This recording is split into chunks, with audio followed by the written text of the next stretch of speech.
Okay, guys, so before I start, I'm just kind of curious, a show of hands, how many people think Facebook's gotten easier in the last 6 months? Returns, money, making revenue. What about has it gotten harder in the last 6 months? What about like significantly harder? Yeah. Did anybody listen to the earnings call yesterday or get the results? It wasn't good news for advertisers. So, well, I'll tell you what we're doing. So I'm Emily Hickey. I run this agency called Chief Detective. Our clients spend between $100,000 a month and $1 million a month. We really think of ourselves as a scale shop. We work not exclusively, but we do work a lot on sort of breaking through scale plateaus.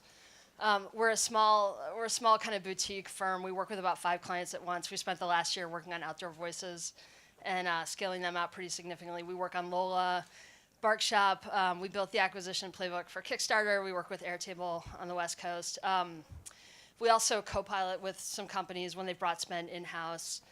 We provide sort of perspective and strategy for them. So we also benchmark with a wide range of sort of super affiliate ad buyers. So guys like sort of the, what I call the kind of marginally ethical crew on the left that are like spending like $1 million a week for whatever kind of affiliate play. And then on the sort of, other side of the fence, highly ethical people spending a lot of money for like really, really scaled big retailers. So this is all to kind of say that we spend a lot of time trying to keep our nose on the ground and trying to understand what's really happening on Facebook. So we've changed the way we work quite a bit in the last year, I'd say like fairly drastically. So that's kind of what I want to share. But first, the depressing facts.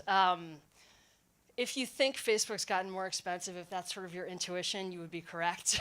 CPMs have come up 40% year over year, which is sort of inconceivable. So that's obviously reflecting a lot of demand increase, a lot of ad dollars flowing into the platform and increased competition for advertisers. And then conversely, ad impressions in that same period grew only by 4%. So it's a lot more brands competing over sort of the same amount of people. And time spent on the platforms decreased by 5%. Yesterday on the earnings call, we got sort of the same set of bad news, which was that their user base in US and Canada has not grown. It was completely flat growth. Daily actives actually went down. They missed their active user projection by 1%, and obviously the revenues, they missed on revenue as well. So it's not that I'm worried about Facebook as a company. Zuck is pretty brilliant. He's going to get something figured out. But for advertisers, I think it's safe to say that all signs are pointing to the fact that the platform is getting pretty saturated. So I think if you're feeling the pain, it's actually pretty empirical what's happening. So again, we've been changing things pretty drastically, and I also want to say a note of, just to point out, so what we see a lot is we built our forecast on last year's numbers. So we were expecting sort of the same acquisition cost, but we were thinking we'd just pour more money into the platform to drive kind of our growth curve. But the reality is that the cost of acquiring on Facebook has come up a lot, so it's blown up a lot of forecasts. But what we hear a lot is we just want to go back to where we were last year on acquisition costs. We want to cut acquisition costs by 30%, but we also want to double spend. So that's gotten to be pretty tough these days, but it is possible. So I do want to give you hope. We're still, seeing clients have really big months, but you have to work really hard for it. So I want to kind of explain what we're doing. We're just going to jump in. Okay, so first of all, I think it's just your competitive mentality. And this feels like a soft factor, but I think it's really important. I brag to my children that I'm in the top 1% of cleaners in the United States. I'm a really good cleaner. And but I think that's the same mentality as you want, is the top 1% of advertisers on Facebook. That's how you have to think. It's like LeBron James, I'm going to be the best basketball player in history, and I'm going to get every aspect of my game dialed up to do that. That's what you have to do on Facebook now because the competition is so intense.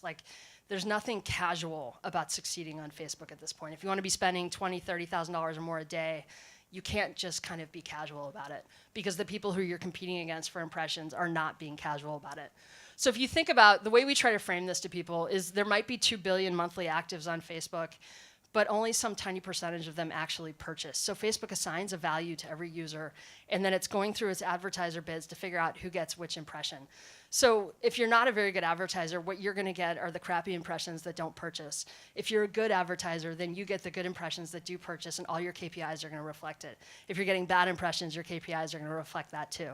So that's what we see a lot, is that the account just isn't operating at a level where it's winning the purchasing impressions. So, and if you think about it, on search, if someone goes in and Googles, black dress or whatever, you're competing against your direct competitor set to win that person, right? But on Facebook, if you're trying to target female millennials, which is the most competitive demo on Facebook, you're not just competing against your competitor set, you're competing against every retailer ever. You're competing against SMBs of every type, gaming and media companies, crowdfunding platforms, nonprofits, B2B solutions, and most terrifyingly, I think, like those affiliate marketers and dropshippers who are working 17 hours a day, like in their pajamas, in the middle of nowhere, doing nothing but optimizing their ads and their landing pages. So you really have to be operating at their level if you want to be running at scale profitably on Facebook. So you have to remember and embrace like how competitive this platform is.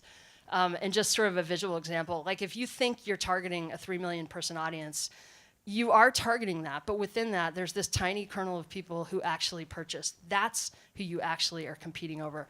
And I think advertisers have gotten so good at the platform at this point that they know that that's who they're looking for. You need to raise your game so you get those guys. Otherwise, you're going to get everybody else. Remember, Facebook is assigning a value to every user. They know who purchases. You need to win the impressions that purchase. It's a competitive auction that you need to win. So that we really try to drill that into our clients' heads. So secondly, and our own, by the way. So aligning with Facebook goals, it is a business, right? This is not a company that needs advertiser money, right? If their biggest priority is user engagement. If users aren't on the platform engaged, they do not have a business, right? So they're not going to just take any advertiser dollar and send some stupid ad down the newsfeed. That's just not how this platform works. This is a direct quote from them. Our goal is to match the right ad to the right person at the right time. This is different than a traditional auction because the winner isn't the ad with the highest monetary bid, but the ad that creates the most total value. This is the diagram they published to explain what total value means. And sort of the left is kind of technical things about your history as an advertiser and pixel history, the way that you're bidding.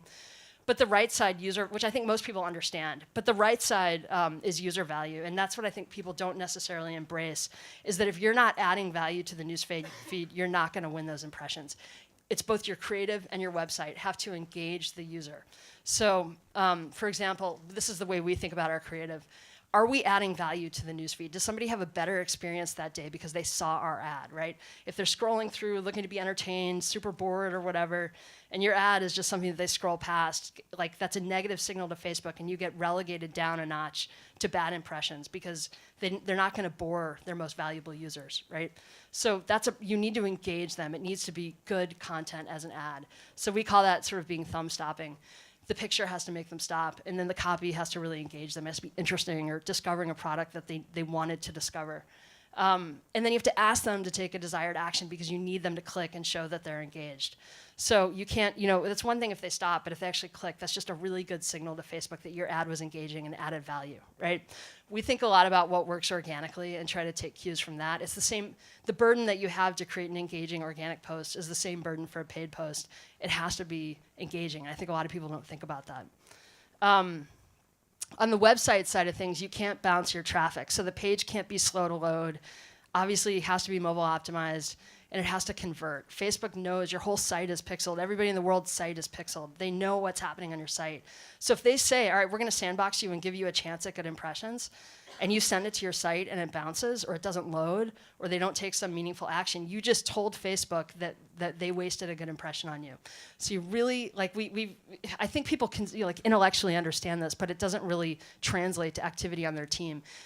Gone are the days where you can just make a change to your website and not measure what happened, right? We see that a lot. Remember those affiliates and dropshippers, they're not making changes to their website without obsessively A/B testing everything. That doesn't exist anymore. You've got to be so scientific about your site. So promo codes, just a sort of advocacy for promo codes. This is obviously the perennial debate. Outside of just the mechanics of it, which we've tested extensively across a lot of different clients, we really believe that first purchase codes pay for themselves in spades. But more than that, it increases the conversion rate on your site, which is a positive signal to Facebook. And again, you're competing in a marketplace. You want to be top 1% of getting impressions. Your site needs to convert, and if a first purchase promo code is helping to do that, we really would encourage you. I mean, I know there's the training issue and everything else, but we're pretty, in a certain role, we do think that promo codes play a role and that they're important. Okay, so so adding total value, just always keep that in mind as a mantra. We have to make the newsfeed better with our creative. So The next thing is, and this is probably the biggest structural change that we've made this year, and it's pretty drastic actually to how we used to structure our campaigns and our thinking. But we really take a funnel approach, and I know a funnel, it's like your eyes almost glaze over, but this really is a big difference than how we used to run our campaigns.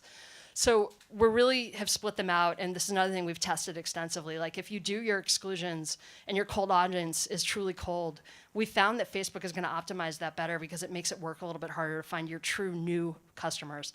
Whereas if there's a little bit of warm stuff mixed in there, it's going to go pick all that off first. And what we found is if you really separate them out, each level performs better on a cost per acquisition basis, but the blend performs better too. So we really have seen very good results with splitting out our campaigns this way. So it's partly a structural thing, but it's also partly just a forcing function to make us think about our creative according to where the person is in their journey. So again, it gets back to adding value to the newsfeed. If we're thinking about, okay, they've never heard of this brand, and we're testing creative at that level, testing bidding strategies, and then, okay, they've heard of it. Warm is like they've engaged with something on social. They've engaged with the post, but never visited the site. Hot is they've been to the site, maybe took a meaningful action, but didn't purchase. And then you have your existing customers, who we work with those a lot, not just to try to drive repeat purchasing, but to warm up ads with social proof, to get referrals. Like you can use that existing customer tier to drive a lot of positive signaling to Facebook. So we use that tier way beyond just retargeting. And then we think, a lot of our data and our thinking and our testing is happening within these tiers, and how do we nudge the person to the next step of the funnel? So we're cutting data all week long to try to figure out how the funnel is performing, how different ad variants and landing pages perform within each funnel step, making sure that the funnels are balanced, like the steps are balanced, so that the top part of the funnel is generating enough good kind of first impressions to drive the cascading down to purchasing. So this is a very analytical thing for us, where we've really had to step up our game internally to drive hard against the funnel, and we've seen really, really good results with this. So this, I think, in some ways is the most important thing. And I know everybody is working on creative, but it's, you really need to switch into high gear with creative. And it isn't just, okay, we're going to create an ad. You're trying to create a hit ad. So anyone who runs Facebook spend knows that most of your revenues are driven by hit ads. It's not the long tail of mediocre ads. It's your hit ads. You find, in some cases, I've seen ads last for months and months and months, carrying a lot of spend. In other cases, they fatigue kind of quickly. But what you are trying to do is create a factory that produces hits.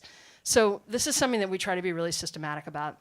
I don't think, I think that you need an organized, crisp approach on creating creative, and that you have to work with the team to give a work order in to generate enough variance to yield a hit ad every month. So this is a bell curve showing the half-life of a winning ad. And we're indebted to our friend Susan Keplinger. I have to give her a name check. She's a data analytics powerhouse on the West Coast, and she first introduced this to us, and we've been using it sort of as an organizing principle ever since. But essentially, if you take all of your hit ads over the last 6 months and map out their journeys, their returns journeys, right, over weeks, this is a cold acquisition ad. So if it starts at 0.85x, you've got, it depends, all brands are different, but this is just an example. It has legs, you can tell it's gonna be a good ad. So then you spend a couple weeks optimizing it, trying to get to, to different audiences, getting it to its peak. Then it starts to decay, and you're sitting there still working and optimizing and trying to keep it, enduring. And then eventually it fatigues and you turn it off. So it isn't a true half-life in the sense that you end up putting it out of its misery early, but you get a really good run out of this. So you start to get it, it does kind of pattern out. There are always outliers, there's always noise, but I think it's a helpful construct to think that your winning ad, you might get 2 to 4 weeks out of that ad, right, in general. Let's say you have a 14-day half-life of your ad. So once you know that from your analysis, you can kind of build some math around it. So you also need to look at what's your hit rate. So if I've got a winning ad, and I know that's gonna drive 60% of my revenue that month on Facebook, how many variants do I need coming into the creative funnel to yield one winning ad, right? So if my hit rate is 5 to 1, let's say it takes me 5 very different variants to get one hit ad, and I need one hit ad a month, I better have 5 variants coming in that I feel good about, 5 quality variants. If I want 2 hit ads, it would be 10. So you kind of just start to do this math, but even if you don't do all this analysis and this, I think a good rule of thumb, because again, you just need an organizing principle. You need a work order that you hand to your creative team and say, this is what I want from you, and this is how I'm gonna measure it, right? And I do it every single month. And with the data feedback, it gets stronger and stronger, right? You're building a playbook for your brand.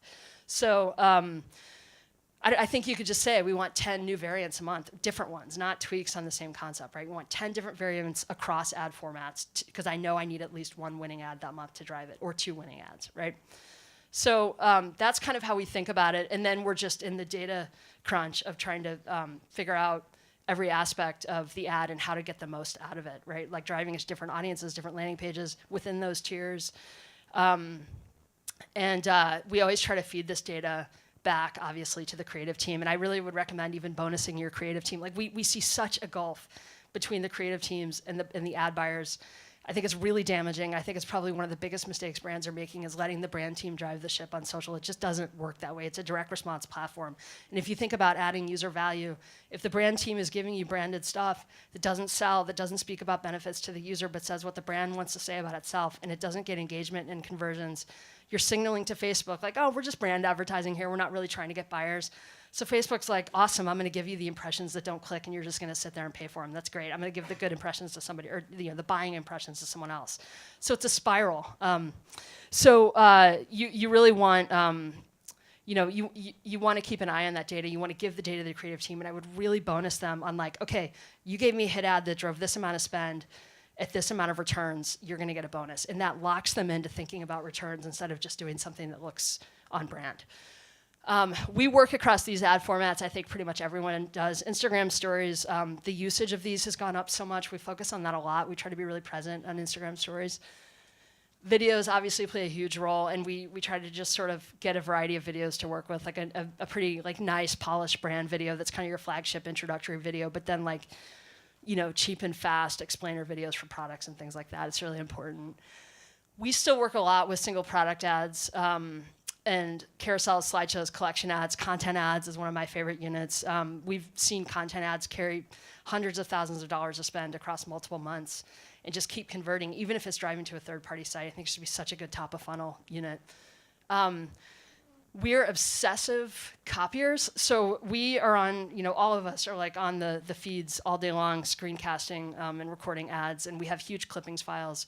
So when we go to brainstorm and concept for clients every month, we're going through our clippings files to come up with ideas, right? It's just sort of a shortcut to, okay, we need an ad across these 5 ad formats. Here are some good ideas. Let's start copying them. This is an example of a really simple ad that I just think is really effective. I think that adds value to the feed, Who doesn't need a pair of ultimate black travel pants? So this is a new thing that Facebook released a month ago. You probably already know about, but we use this quite a bit. So now you can go to any brand's page, click info and ads on the bottom left nav, and you can see every active ad that brand is running, which for us is horrible as advertisers because everybody can see what we're doing now, but we use this all the time. So I would really encourage you to really monitor and copy because you don't have enough time to think of all this stuff on your own. So lastly, just letting Facebook be smarter. I think everybody knows this at this point, but we still see some looseness here, so I think it's worth repeating that you really want to stay aligned with the algorithm. So if you're making sloppy mistakes by like letting audience overlap across campaigns, your targeting is too micro, you're not, we always say, my partner Zach is sitting here, we always say in OCPM we trust, so we try to do really broad targeting. You can't have too many ad sets. You have to let the algorithm get enough conversions to learn on a weekly basis. And if you don't have the right system in place, it's going to be really, really hard to hit your goals. It's really like system and creative.